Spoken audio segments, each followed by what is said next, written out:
সে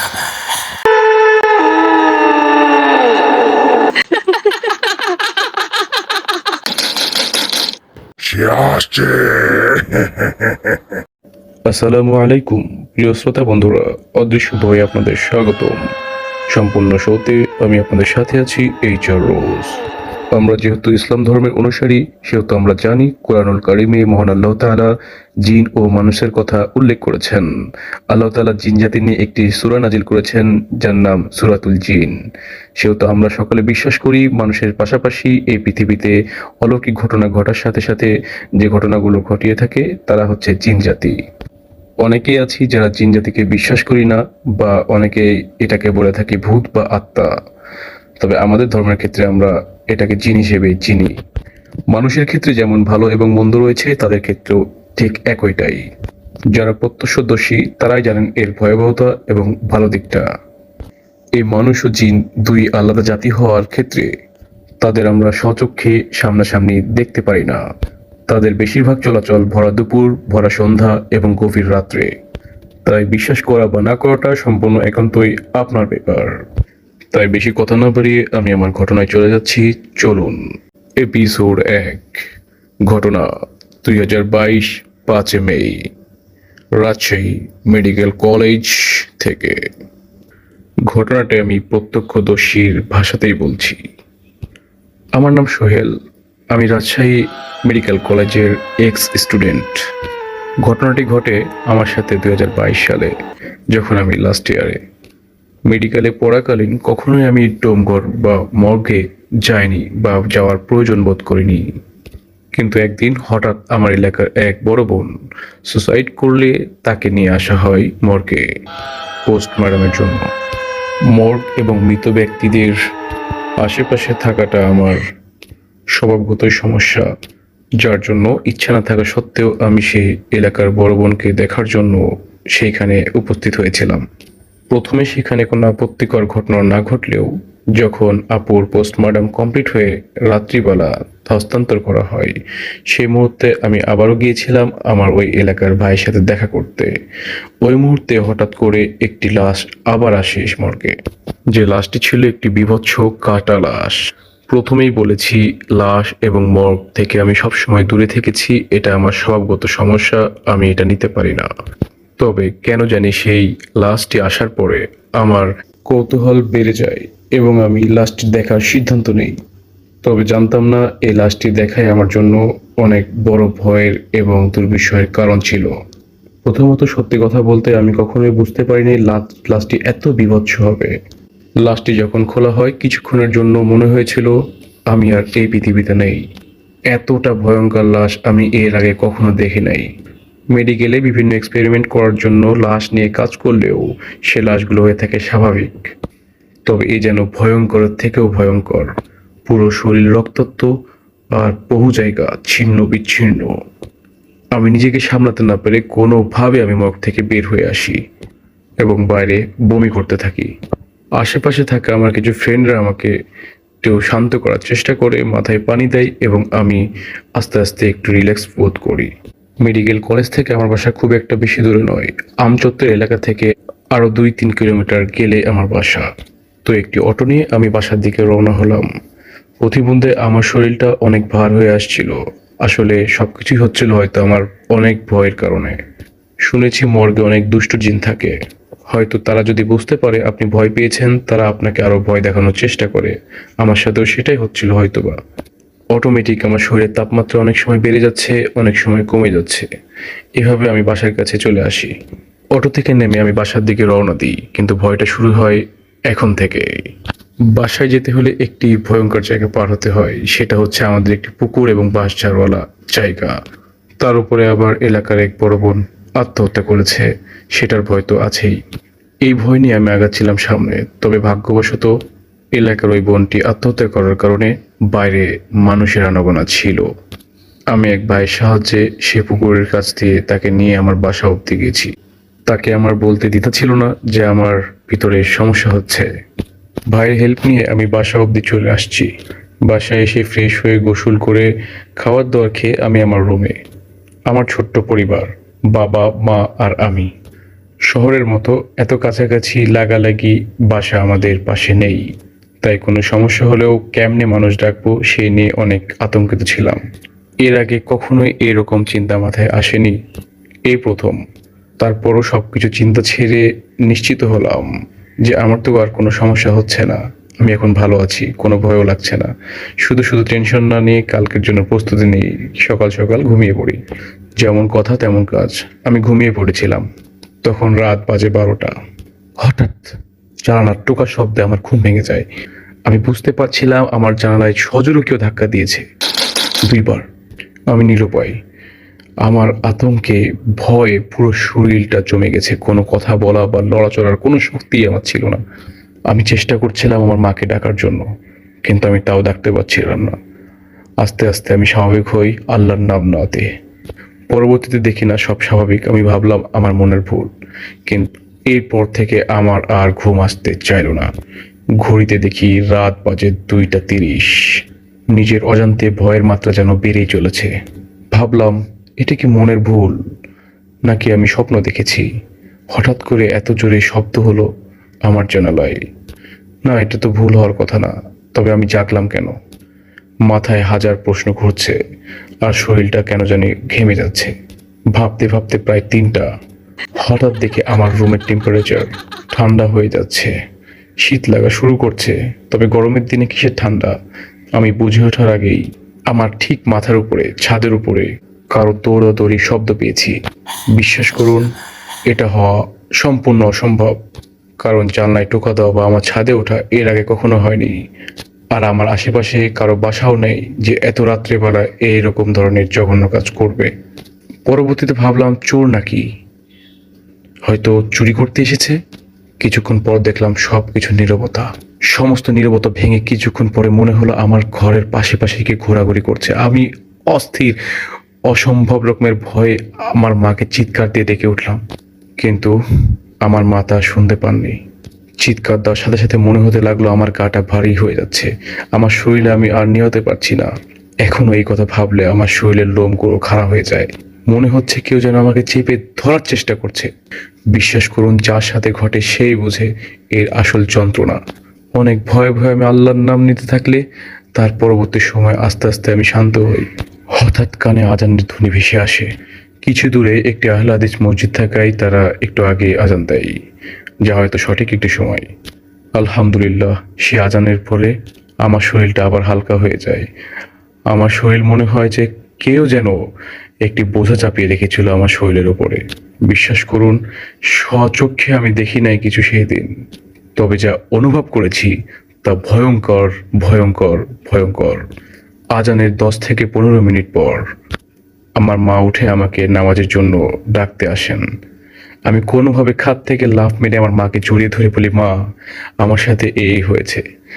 যদিও বা আমার মা এটাকে বিশ্বাস করলেও আমার ভয় ভাঙানোর জন্য বলে, তেমন কিছু না, আমরাও শুনেছি এটা হতে পারে, কোনো চোর আসছিল। কিন্তু আমার রুমে যেটা হয়েছে সেটা কি, হয়তো আমার মা আমাকে ভয় ভাঙানোর জন্য আশ্বাস দিচ্ছিল। যাই হোক, কিছুক্ষণ পর আমি নামাজ পড়ে আবার আমার রুমে চলে আসি কোরআন তেলাওয়াতের জন্য। সচরাচর আমি কোরআন তেলাওয়াতটা করতাম না, তবে সেই দিন করলাম। কি মনে হলো আমি জানি না, নিজের ভয় ভাঙাতে হয়তো, আল্লাহ মাফ করুন। তখন প্রায় আলো হয়ে গিয়েছে। আমি কোরআন পাঠ শেষে একটু হাঁটাহাঁটি করার জন্য বাইরে যাই। এসে পড়াশোনা করে আবার আমি রেগুলারের মতো কলেজে চলে যাই। সেই দিন কলেজটা আমার ভালো কাটলো না। জানি না, কলেজে যাওয়ার পরপরই আমার শরীরটা যেন আবার ঝিমিয়ে যাচ্ছে। আমাকে নিজেকে মনে হচ্ছে আমি দুর্বল হয়ে যাচ্ছি। আমার শরীরটা খারাপের জন্য আমি সেই দিন আর ক্লাস না করতে পেরে বাসায় চলে আসি। বিশ্বাস করুন, শরীরটা অনেক বেশি খারাপ ছিল। কোনোভাবে বাসায় এসে মাকে বলি আমি আজ যেন অনেক দুর্বল। মা বিষয়টা বুঝতে পেরে আমাকে বিশ্রাম নিতে বলে। ভাবলাম পড়াশোনার অনেক চাপ, স্ট্রেস যাচ্ছে, যার কারণে এরকম হচ্ছে হয়তো। বিকেলের দিকে বাইরে বন্ধুদের সাথে একটু আড্ডা দিতে বার হচ্ছিলাম। ওই মুহূর্তে মনে পড়লো আমার একটা অ্যাসাইনমেন্ট জমা দেওয়ার ডেট কালকেই। সেহেতু আমি বাইরে না গিয়ে আবার রুমে চলে আসি। অ্যাসাইনমেন্টটা যদিও হাফ করা ছিল, বাট আরও হাফ ছিল অনেক বেশি, যেটা করতে করতে আমার সন্ধ্যা থেকে পুরো রাত 10টা বেজে যায়। আমার স্বভাব ছিল আমি 11টার মধ্যে বেশিরভাগ সময় ঘুমিয়ে যেতাম, কোনো কোনো সময় 12টা বেজে যেত। তো সেই ক্ষেত্রে যেহেতু আর কাজ নাই, সেহেতু আমি নিজে অনেক দুর্বল ছিলাম। খাওয়া দাওয়া করে ঘুমানোর জন্য 11টার মধ্যে বিছানায় চলে আসি। এই সময় কালকের বিষয়গুলো আমি বেমালুম ভুলেই গিয়েছিলাম। হঠাৎ ঘুমানোর এক পর্যায়ে মনে হলো কালকের বিষয়গুলো যদি আজও ঘটে, কিন্তু ভিতরে সাহস সঞ্চার করলাম যে না, সারাদিনে তো আজ আর কোনো সমস্যা হয়নি, হয়তো আর কোনো সমস্যা হবে না, এটা আমার মনের ভুল ছিল। ওই দিনের মতো আমি ঘুমিয়ে যাই। ঠিক রাত 2টা 30 থেকে 50-এর ভিতরে একই সময়ে একইভাবে আমার ঘুম ভাঙে, তবে আজ কোনো শব্দ হয়নি। তবে নিজের শরীরের ভিতরে অনেক অস্থিরতা কাজ করছিল। আমি দেখছিলাম আমার শরীরটা যেন আরো নিস্তেজ হয়ে যাচ্ছে। মনে হচ্ছে রুমের মধ্যে কয়েকজন ব্যক্তি চলাচল করছে, তবে আমি কাউকে দেখতে পাচ্ছি না। আমি শুনতে পাচ্ছি, অনুভব করতে পাচ্ছি, যার সাথে ঘটে সে বোঝে এর কষ্ট কতটা, এর ভয়াবহতা কতটা। আমি নিজেকে অনেক নিঃস্ব বোধ করছিলাম। আমি আম্মুকে ডাকতে চেষ্টা করছিলাম, তবে পারছিলাম না। আর ডেকেও বা কি লাভ, আম্মুর ঘর আমার ঘর থেকে একটু দূরেই, যার জন্য তিনি ঠিকমতো আমার কথা শুনতেও পাবেন না। আমি সকালে ভেবেছিলাম আজ আমার পাড়াতো এক ভাইকে নিয়ে এসে একসাথে থাকবো, তবে সেটিও আমি ভুলে গিয়েছি অ্যাসাইনমেন্টের চাপে। এখন আমি কি করি? নিজেকে এত বড় অসহায় মনে হচ্ছিল যেটা আমি বলে বোঝাতে পারবো না। আল্লাহর কাছে সাহায্য চাইলাম, চাইতে থাকলাম। দেখলাম না, এখন সেরকম স্বাভাবিক বা অস্বাভাবিক কিছুই ঘটছে না, সবকিছু শান্ত। কিছুক্ষণ অতিবাহিত হওয়ার পরে আমি শুনতে পেলাম ডাইনিং টেবিলে কেউ যেন কিছু নিয়ে নাড়াচাড়া করছে। আমি ভাবলাম আম্মু আসছে, তাড়াতাড়ি আমাকে যাওয়া দরকার, তাছাড়া আমার রাতটা আজও ভালো কাটবে না। কোনো মতো আমি খাট থেকে দৌড়ে গিয়ে আমি গেটটা খুললাম। খুলে যা দেখলাম তার জন্য আমি মোটেও প্রস্তুত ছিলাম না। দেখলাম একটি কালো অবয়ব, এটি ডাইনিংয়ে নয়, রান্নাঘরে আমাদের থালা বাসনে যে খাওয়ার পরে অবশিষ্ট ছিল সেটা নিয়ে নাড়াচাড়া করছে। আজ আমরা গরুর মাংস খেয়েছিলাম, শুনেছিলাম গরুর মাংস খাওয়ার পর অবশিষ্ট বা হাড় হড্ডি যেগুলো থাকে সেগুলো এরা খেয়ে থাকে। হয়তোবা তারাই। আমি সেই জায়গায় কোনো কথা বলতে পারছিলাম না, সেন্সলেস হয়ে যাচ্ছিলাম না। ভাবলাম আমি যদি অজ্ঞান হয়ে যাই এটাই ভালো, আমার মুখ দিয়ে কোনো কথা বেরোচ্ছে না। হয়তো সেইখান থেকে আম্মুকে ডাকলে তিনি শুনতে পেতেন, আমাকে হেল্প করতেন। এবং সে অবয়বটাও আমার দিকে তাকিয়ে আছে এক দৃষ্টিতে, এক পলকে। শুধু তার চোখগুলো দেখা যাচ্ছে রান্নাঘরের অন্ধকার থেকে। এটা কিভাবে সম্ভব? আমার পুরো শরীর অবশ হয়ে যাচ্ছে। আমি অটোমেটিক হাঁটু গেড়ে নিচে পড়ে গেলাম। দেখলাম অবয়বটা কিছুক্ষণ পর অদৃশ্য হয়ে গেল। হঠাৎ আমার দুই কানের পাশ দিয়ে একটি বাতাস চালে যেরকম শব্দ হয়, সেই রকম শব্দ দ্বারা আমার কানে ধ্বনি ভেসে উঠল। মনে হলো আমার পাশ দিয়ে অনেক দ্রুততার সাথে কেউ চলে যাচ্ছে। হয়তো আমার ঘর থেকে বেরিয়ে আসাটাই কাল ছিল। দেখলাম রান্নাঘরে একটি ছোট্ট অবয়ব, যে অবয়বটা আগের থেকে অনেকটাই স্পষ্ট, অনেক ছোট বললেই চলে, একটি ছোট বাচ্চার সমান। তবে দেখতে সেটা এত বীভৎস ছিল আমি সেটা কল্পনা করতে চাচ্ছি না। দেখছি আমার রান্নাঘরের দেয়াল থেকে সে আমার দিকে কোনো না কোনো ভাবে তাকানোর চেষ্টা করছে।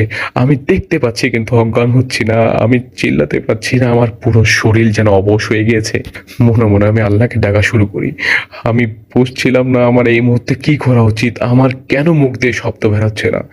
দেখলাম অবয়বটি আস্তে আস্তে অন্ধকার থেকে আমার ডাইনিং এর আলো, যে জিও লাইট দেওয়া আছে সেই দিকে এটা স্পষ্ট হতে থাকছে। আমি ভয়ে আতঙ্কে আমার পুরো শরীর ভিজে গেছে। তারপরেও আমি কোনোভাবে কোনো কথা, কোনো শব্দ উচ্চারণ করতে পারছি না।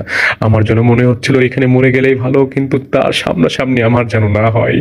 আমার চোখও বন্ধ হচ্ছে না, আমি সেন্সলেস হচ্ছি না, আমি যেন তাকে দেখতে পাচ্ছি আরো স্পষ্টভাবে।